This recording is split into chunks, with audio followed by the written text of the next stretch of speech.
This is Paddock 43, the podcast, your weekly rundown giving you all things F1 from both on and off the track. From races, trades, rumours, the lifestyle and all the things that come with the F1 world. We are Amy, Elle and Pat. Let's get into it.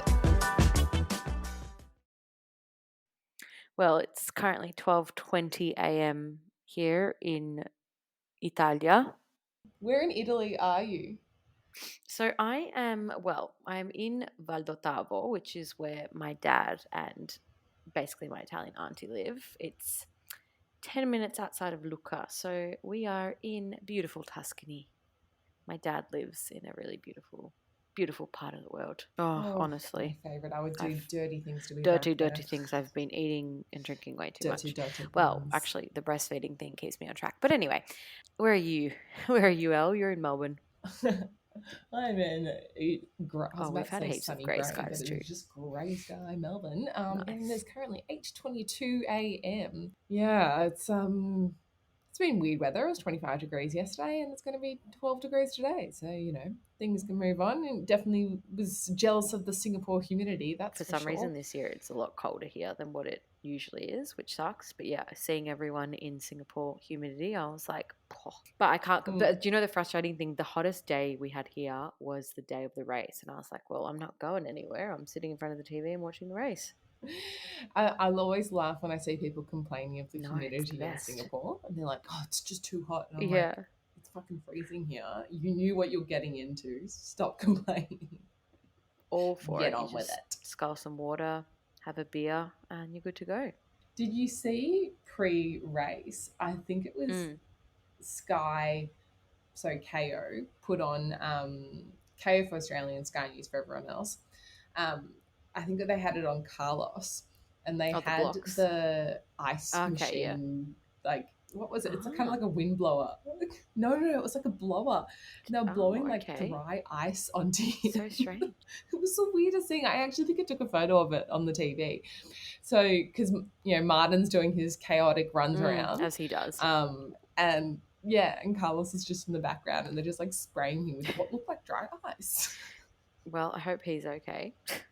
I didn't watch KO or Sky because I was watching the Italian coverage, and it was interesting because we're sitting there and Peter's like, I recognize that voice.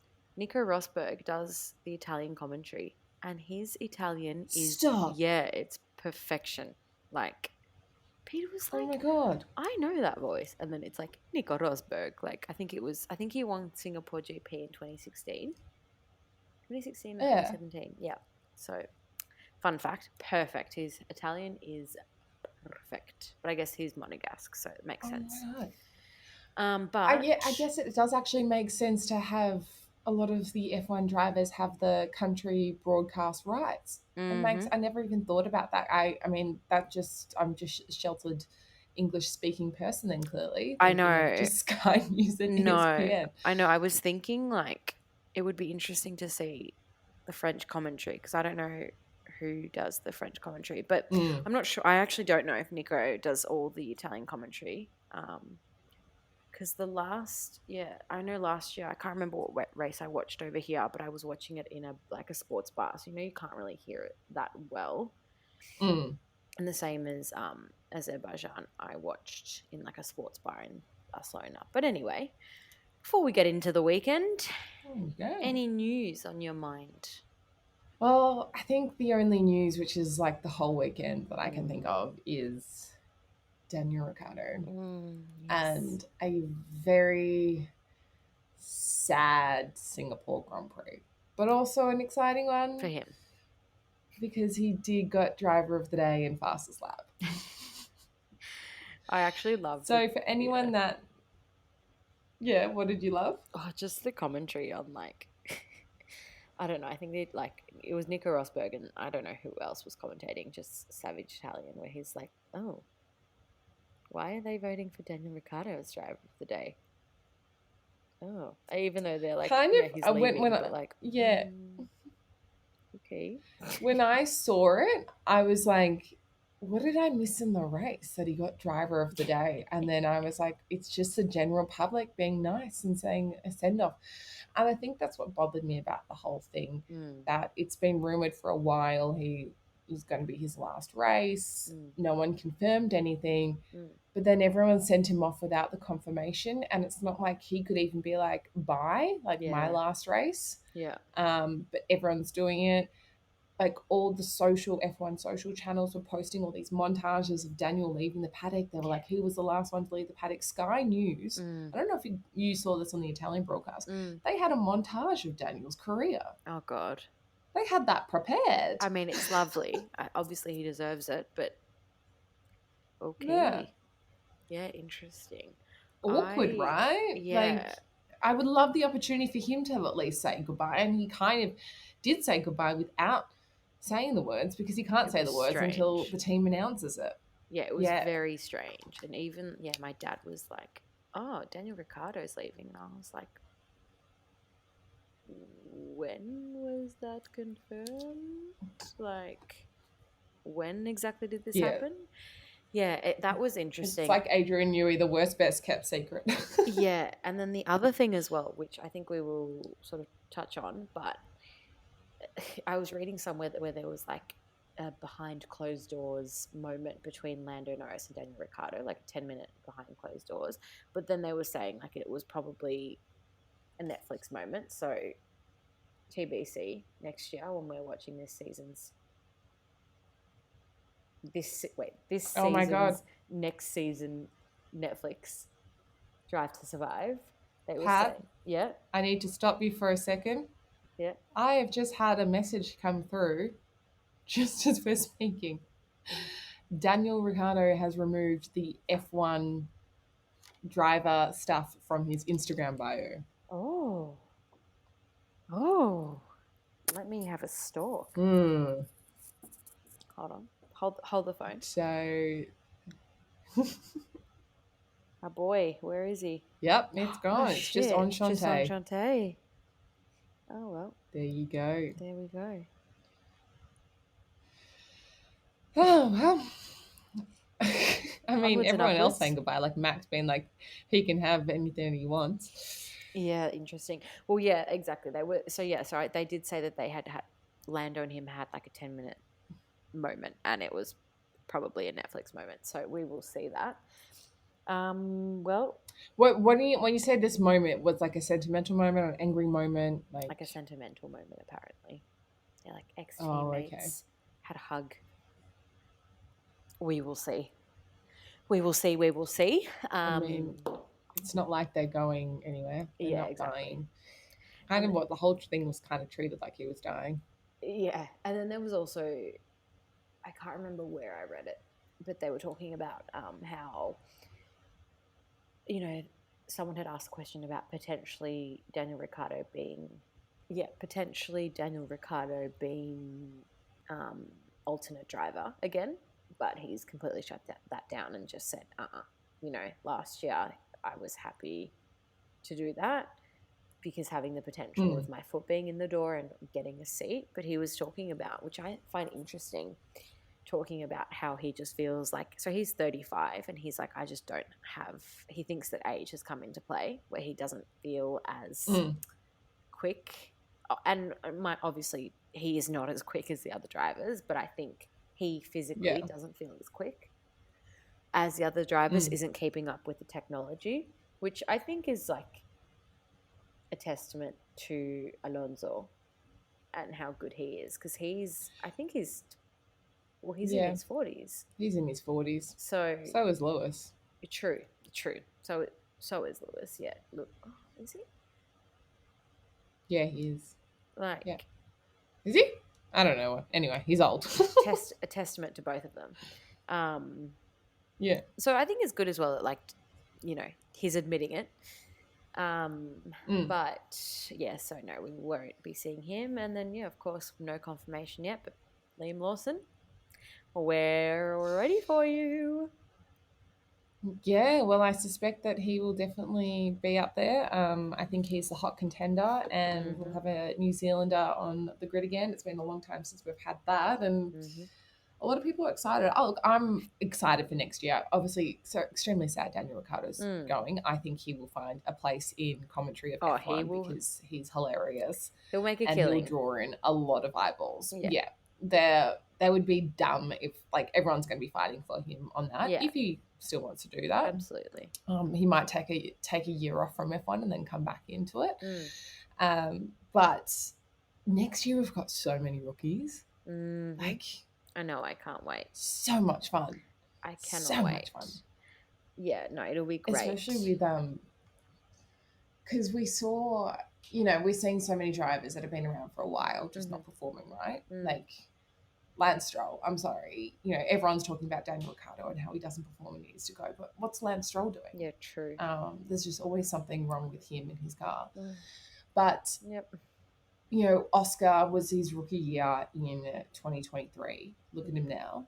Then we've got people like Ollie Bierman, Franco Colapinto, all scoring points in their first races. Incredible. Mr. Antonelli as well. Yes, Kimi will be out there, and then Liam. That's four rookies. It's a very fresh grid. A very fresh grid.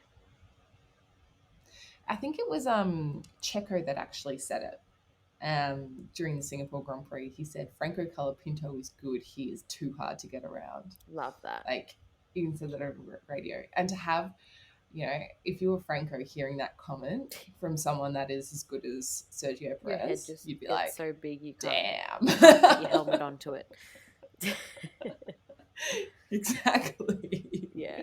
Just exploding out. Yeah, 100%. No, it'll be great. I'm looking forward to it. But actually, I did see something else in the news as well. So, kind of on the topic of Red Bull, but another key member has left Red Bull and has crossed over to the one and only McLaren. So McLaren confirmed that they signed Red Bull's longtime head of race strategy, Will Courtenay, as their new sporting director. Oh, shit. I missed that one. Yeah. Wow. Yeah, so that'll be interesting. Gosh, I feel like Red Bull is just not the place to be. No, I mean, but everyone knew that, right? They had so much dominance that everyone was going to start trying to steal from Red Bull once you go up and compete with them. And that's why we have teams like Red Bull, and it all goes in troves. Ferrari's definitely been there, and everyone was like, Ferrari's the one to beat, Mercedes as well, and McLaren. So, yeah, that's interesting. But anyway, let's get into race weekend. Singapore. Which speaks of McLaren's dominance. Yes, which very timely. What about the lizards? That's all I care about. Are they okay? Wait, did a lizard get squashed? I loved all the videos of the marshals chasing. No, there was like heaps of marshals chasing lizards off, and like how the lizards run. They're like, if you haven't seen the video, go to the F1 Instagram page. They put it up there. I think it's had like amassed nearly 2 million likes, one of their most engaged posts ever because of how it's filmed. But otherwise, the race was fantastic. Oh, it was so good. I mean, I know that you were a bit hungover and that you fell asleep. It's okay. You are forgiven. I did. Full disclosure. I thought it was so good. I think there was so much happening at so many different parts of the grid, but the front of the grid, there was so much happening. I was hoping Ferrari would do better. Didn't happen, but Oscar, I take my hat off to you, Mr. Oscar Piastri. He did so well. I was so excited to see Oscar climb the grid from 5th. Yeah. That was what I was edging to see. Yeah. And it's just a shame that he couldn't get in front of Lando, but Lando was so far in front. He was so far. The fact that Lando, which I'm also happy very first time. Yeah, I mean, that was the first time that Lando has actually held his pole position. Yes. He's been a bit of a cursed child there, and he did it. He broke the curse. Good on him. I know. I was very surprised after seeing him get pole position. I was like, yeah. I was literally sitting there thinking, like, surely there's going to be a safety car now. I don't want one, but surely. And there wasn't. I'm so happy. I know. I think everyone was expecting a bit of a safety car situation. Also, Max back on the podium. It's been a while. Yeah, well, now with as we said earlier, Daniel getting fastest lap and driver of the day. Even if Max comes second to Lando for the rest of the season, he's apparently still going to win this drivers' championship, which I just think is wild. That whoever worked out that stat, by the way, because I'm like, okay, can someone work it out if he comes third to Lando in every other race this season? What happens there? Yeah, because he might DNF. You never know. Yeah, does that mean Lando still has a chance?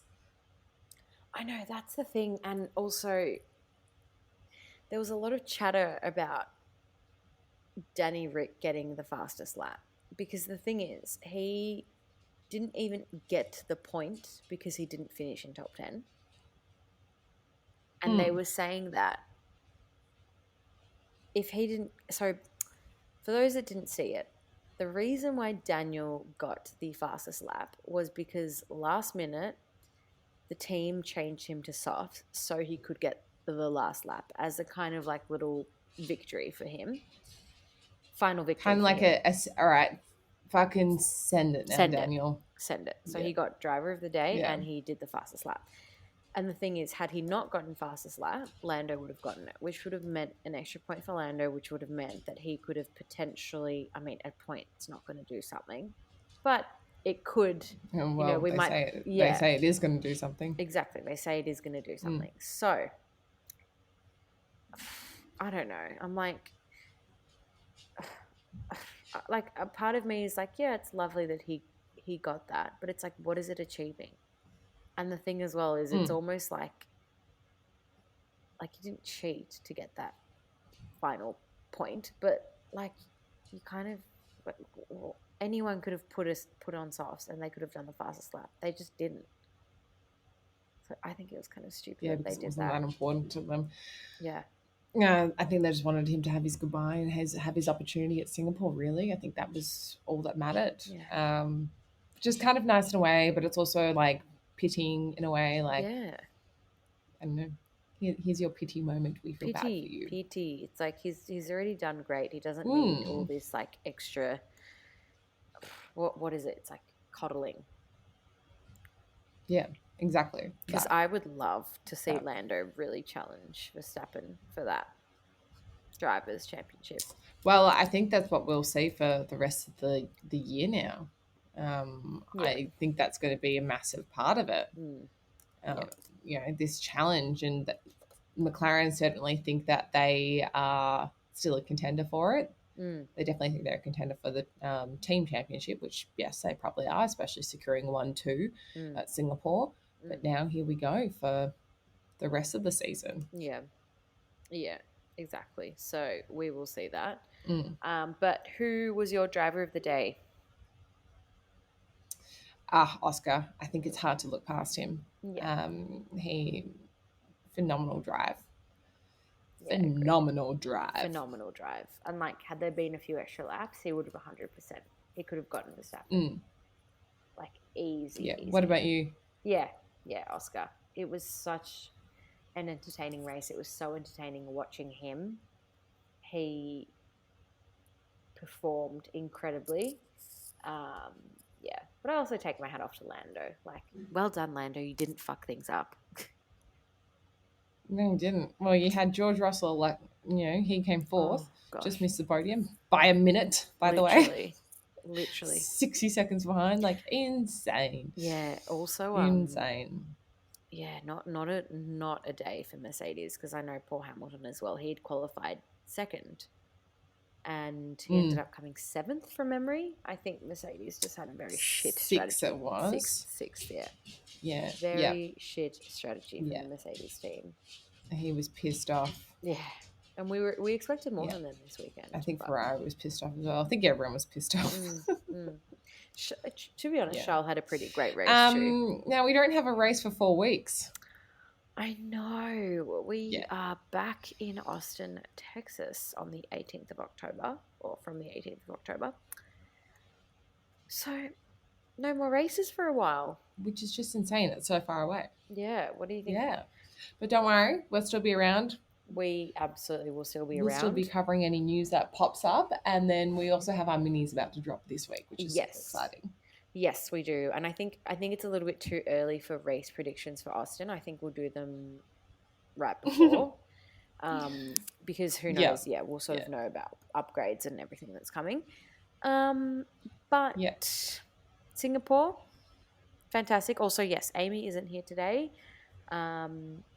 She's not well, but she was at She's Singapore. just getting back from Singapore. Yes. So she will, I think next week we can get a bit of an update from her on how her Singapore experience was. I think next year the P43 girls will 100% be at Singapore. Oh, yeah. Yeah. We will be Oh, there. yeah. And until our next race, we might be at the MotoGP, which is a little bit different from F1 cars, but we might be on motorbikes. And for anyone that listened to the last couple of episodes of us talking about that, I did get on the motorbike. Yes, she did. And how many Ks per hour did you go, Elle? I think it was around 200 kilometers per hour, may have gotten down to 190. And what about your heart rate? I only did one lap before I even got changed. My heart rate was peaking around 150 before I even got changed. So the nerves were definitely there. I was working out prior, and the G-force definitely got me for 24 hours afterwards. I was not expecting that. Yeah, that was surprising. What you told me, how you were saying you were sore the next day. Yeah. And then I reached out to a few other people that I did the biking with, and they all said that they were really sore, and they all did 2 or 3 laps. So, like your back, it's and just your like neck, your right? neck. Yeah, everything. Because you sort of like you're in a push-up position, right, on the bike, and you hold that for like 2 minutes. What were you holding on to? Are you holding on to like their shoulders or like their waist? Okay, so this is the thing. We all went in thinking that you actually hold around the person's waist. Yeah. And then in theory, you're like, actually, that's so dumb. Like, you're going so fast. Why would you do that? Yeah. They have little handlebars, like, just in front of their, like, waist, in front of their hand, like, behind their handlebars. So you're holding onto them, and you have to have your arms out and create enough room for them. And if you want to slow down, you bring your arms into your body. So you're in that push-up position leaning against them on these bars, and you can bring your arms in. So you're working out your shoulders and your arms, your abs and your back and everything, because you're holding yourself up as well at the same time. Wait. So where's the handlebar? Is it down or is it up? So say this is the person driving, and I know no one can see this, but you can jump on the photos on Instagram. Yeah. But if I'm driving, I'm leaning forward, there's little handlebars in front of me, so the person behind me can grab them. So they're kind of sitting in front of the driver's like wrapping around, and then you're holding on. Yeah, so you're kind of still wrapping around, yeah. And then if you want, and it was a phenomenal experience. You like pull your arms into your body, but I think I went around the whole time with my arms into my body, and he didn't slow down. Oh my God, I can't imagine your grip afterwards. Yeah. How sweaty were your hands? Oh yeah, it's very sweaty. Yeah, the whole thing. Like my helmet like fogged up. Anyway, so we did it, and yeah, so we'll probably head down to the MotoGP just to see what goes on down there, because it's a phenomenal sport as well. Yeah, no, definitely will be represented. And the AusGP, they do a great job in putting that on. So they do. Get down to they definitely do, and I think a lot of people forget, that sport is insane. But it is almost 1 a.m. here, so I'm flying to Mallorca tomorrow. So it's time to go to bed. And you're off to the gym. Yes, yeah, gotta go do that. Yeah. All right. All right. We'll chat to you lovelies later. Guys. Bye. Bye.